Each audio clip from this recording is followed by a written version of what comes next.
Boa noite a todos.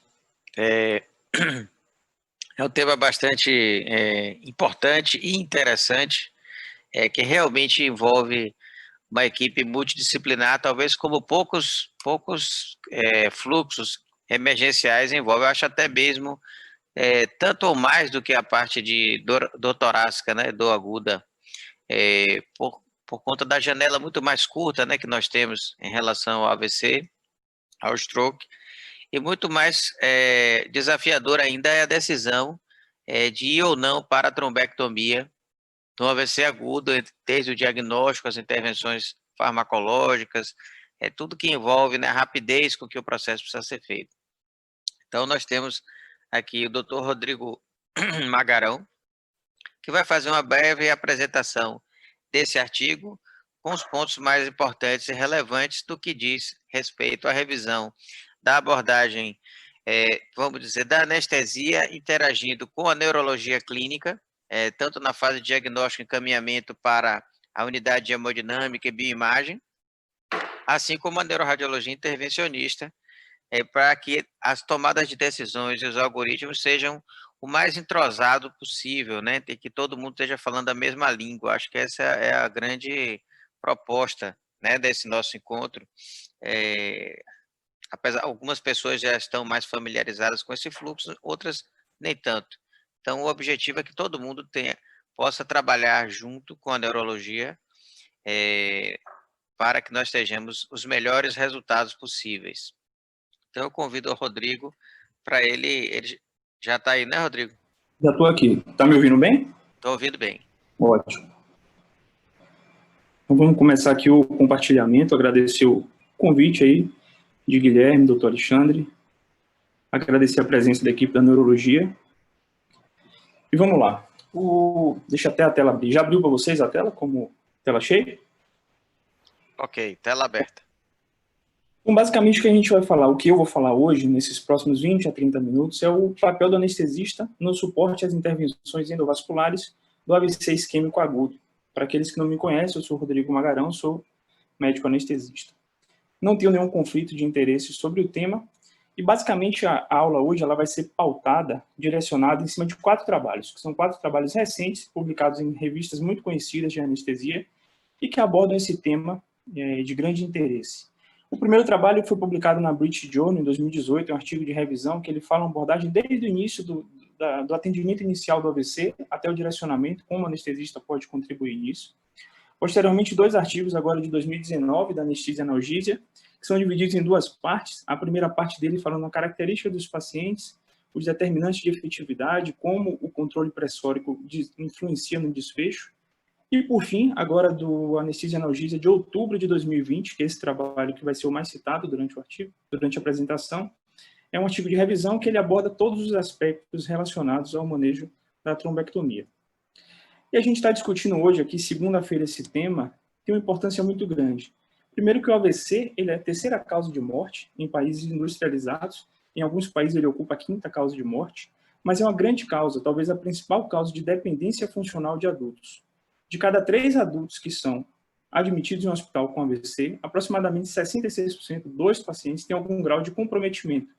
Os trabalhos classificam como disability após a alta. E 30% desses pacientes podem morrer no primeiro ano.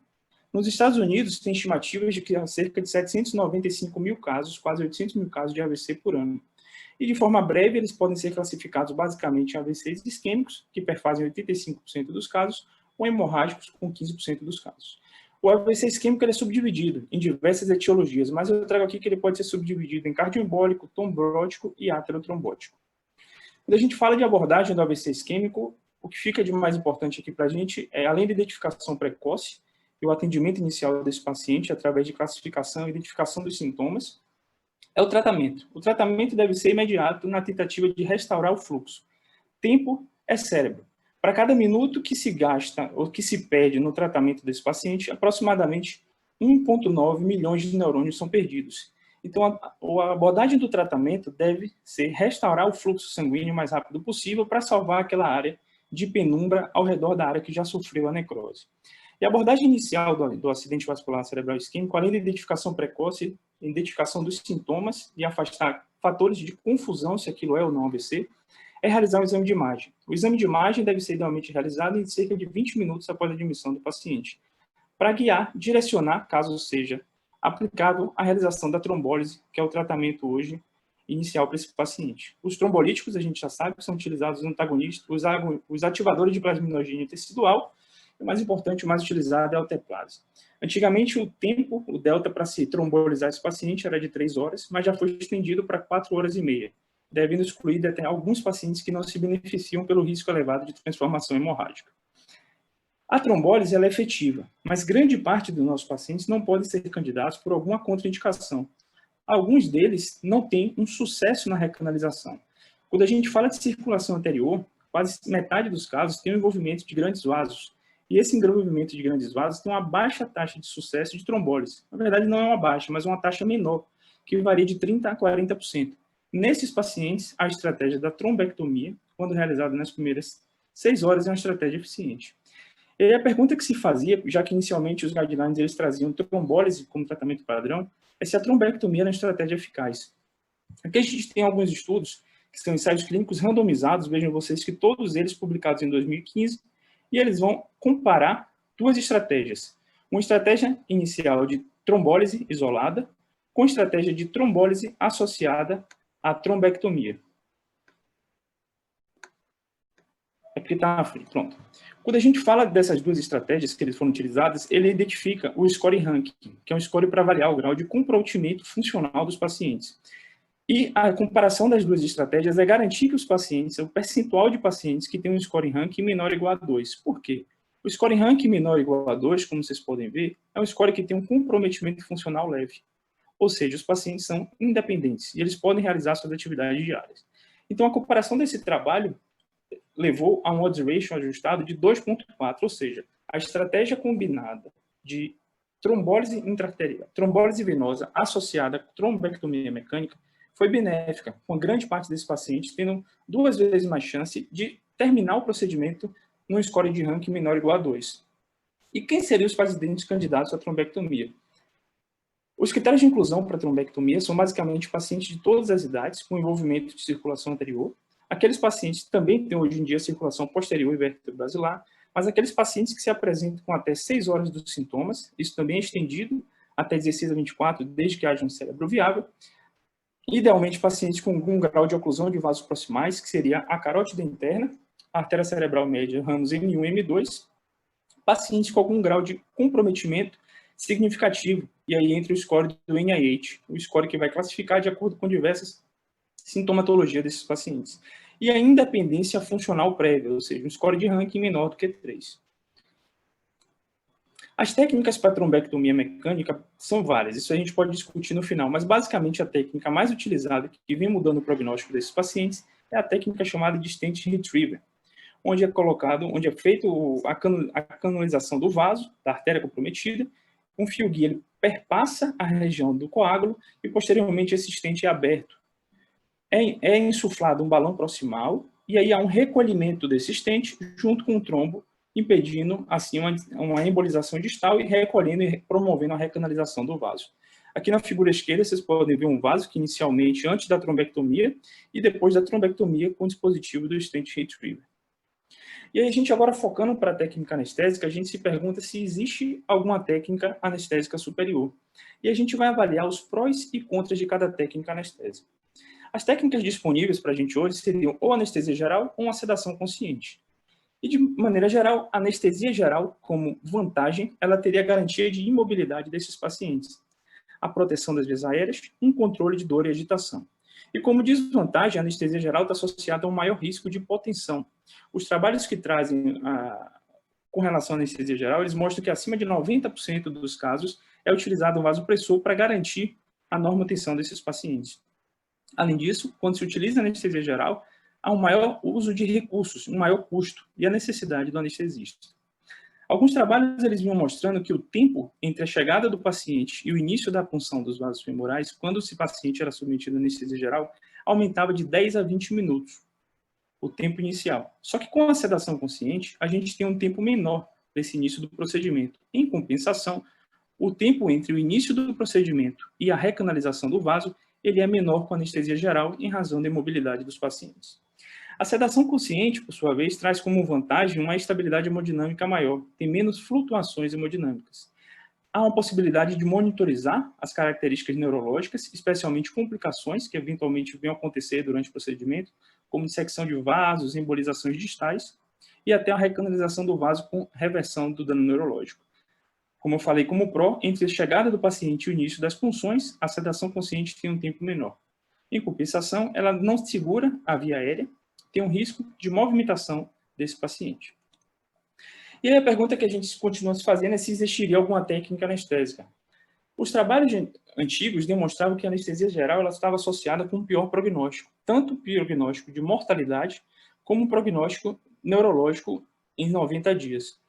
Mas quando se analisa esses trabalhos anteriores, principalmente os trabalhos anteriores a 2015, a gente consegue ver que a maioria dos pacientes intubados eram alocados no grupo de anestesia geral. Não existia uma padronização da técnica anestésica e também não existia uma padronização das metas pressóricas. Isso aqui é uma figura que ela vai ilustrar uma revisão sistemática que foi feita, onde o autor ele separa os grupos e subgrupos de acordo com os estudos que foram realizados.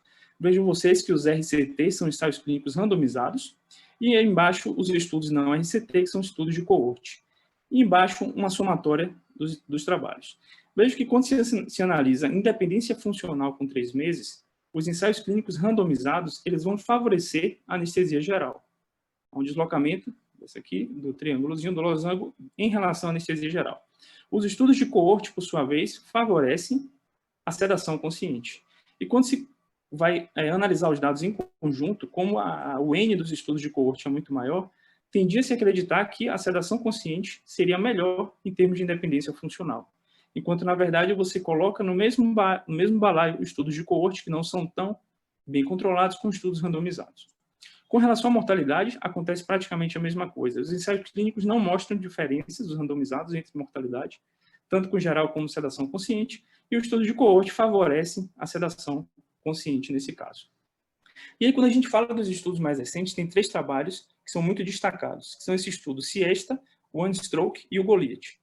De maneira geral, o estudo Siesta ele serviu para avaliar se a sedação consciente ele era superior à anestesia geral em desfecho neurológico precoce. O que é isso? Seria o NIH nas primeiras 24 horas. Foi um trabalho randomizado de um único centro com N de 150 pacientes que concluiu que a sedação consciente não tinha vantagem sobre a anestesia geral. O estudo OneStroke, por sua vez, ele vai avaliar uma hipótese nula de que a técnica anestésica não teria impacto no desfecho neurológico desde que fosse controlada e evitada a hipotensão. E esse trabalho também concluiu que não existe diferença entre a anestesia geral e a sedação consciente, considerando o desfecho neurológico de 90 dias quando se controla os níveis pressóricos. Por fim, o estudo Goliath ele vai avaliar o grau de tamanho do infarto. E ele compara também sedação consciente com anestesia geral e avalia que não há diferença entre sedação consciente e anestesia geral. Existe uma mudança de paradigma recente com os dados desse trabalho em MR Clínico, que ele compara as 2 estratégias já conhecidas, sedação consciente e anestesia geral, e ainda uma nova estratégia, que é a mais antiga de todas, que é a anestesia local. E a anestesia local pareceu, dentro desses estudos, trazer um melhor desfecho neurológico. E pode ser uma mudança de paradigma aí para a gente. Mas e aí? Qual técnica anestésica eu devo escolher para o meu paciente? Os trabalhos antigos favorecem a sedação consciente, os trabalhos mais recentes mostram que a anestesia geral não tem diferença e por isso é necessário individualizar. Um dos artigos, aquele da Anestesia Analgesia, ele traz um algoritmo com 5 perguntas que devem ser feitas na tentativa de adequar sua técnica anestésica. A primeira delas é se o paciente responde ao estímulo tátil e verbal. A incapacidade de responder a estímulos desse paciente tornaria muito difícil conduzir o quadro com a sedação consciente. Aproximadamente 50% dos pacientes apresentam algum grau de disartria ou afasia, e seria impossível interagir com esse paciente na tentativa de ser apenas com sedação consciente. Uma outra pergunta é se o paciente consegue proteger a via aérea e assumir a posição supina. Há estimativa de que 30% desses pacientes têm algum grau de lesão com disfagia, e disfagia incapacidade de deglutir as secreções, o que comprometeria a proteção das vias aéreas. A terceira pergunta é se esse paciente consegue manter uma saturação acima de 94 com um catéter nasal. Uma quarta pergunta é se ele entende e obedeceria comandos simples. Uma quinta pergunta, que é uma pergunta extremamente importante, seria em caso de necessidade de conversão para anestesia geral, se seria possível abordar de forma segura a via aérea do paciente. E eu acrescento 2 perguntas aí. A primeira delas, se há envolvimento da circulação posterior. Nós sabemos que a circulação posterior tem o envolvimento da região bulbar e comumente esses pacientes têm um pior prognóstico, têm lesões mais graves e incapacidade maior de proteção das vias aéreas. E qual a impressão do neurointervencionista? Talvez uma das perguntas mais cruciais, porque é uma pessoa que já está habilitada, que tem uma experiência geralmente maior do que o anestesista e que sabe identificar quais lesões vão dar mais trabalho da recanalização. Caso seja optado por anestesia geral, algumas recomendações estão bem estabelecidas. Primeiro, que não existe nenhum trabalho que mostre superioridade de droga anestésica. Há uma variação muito grande de todos os estudos com a droga anestésica utilizada. É importante monitorizar a profundidade anestésica, utilizando o BIS ou SEDline, garantir a oxigenação e ventilação, evitar hipo ou hipercapnia, todos os cuidados que se tem com o paciente neurocrítico. E é interessante o que tem que ter cuidado após a recanalização. Assim que é recanalizado o vaso, há um aumento do fluxo sanguíneo. Se esse paciente tem um acúmulo de CO2, uma hipercapnografia, você vai ter uma vasodilatação e a hipertensão intracraniana associada. É importante nesses pacientes uma extubação suave e precoce, idealmente após uma tomografia de controle, e a gente tem que ter muita atenção para um despertar prolongado, porque isso pode sinalizar tanto transformação hemorrágica como isquemia de circulação posterior, evoluindo com a síndrome Locke-Edin. Caso seja optado por uma sedação consciente, é importante a suplementação de catéter de O2 nasal nos casos que não conseguem manter uma saturação acima de 94.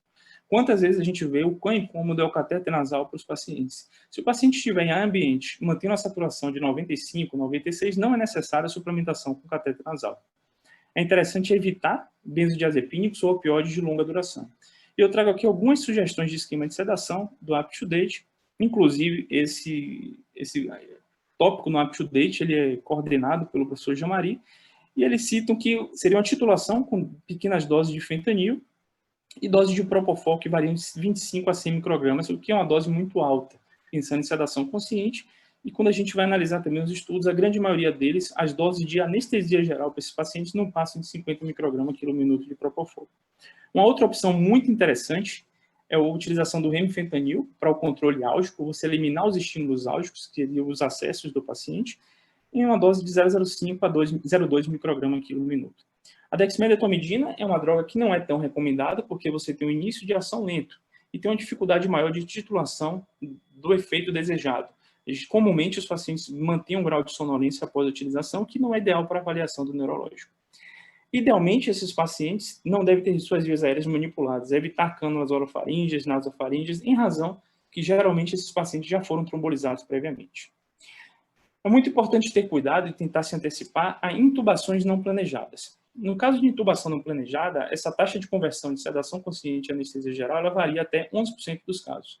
O principal fator que leva à intubação não planejada seria a agitação severa, seguida de perfuração da artéria carótida comum, broncoaspiração ou insuficiência respiratória.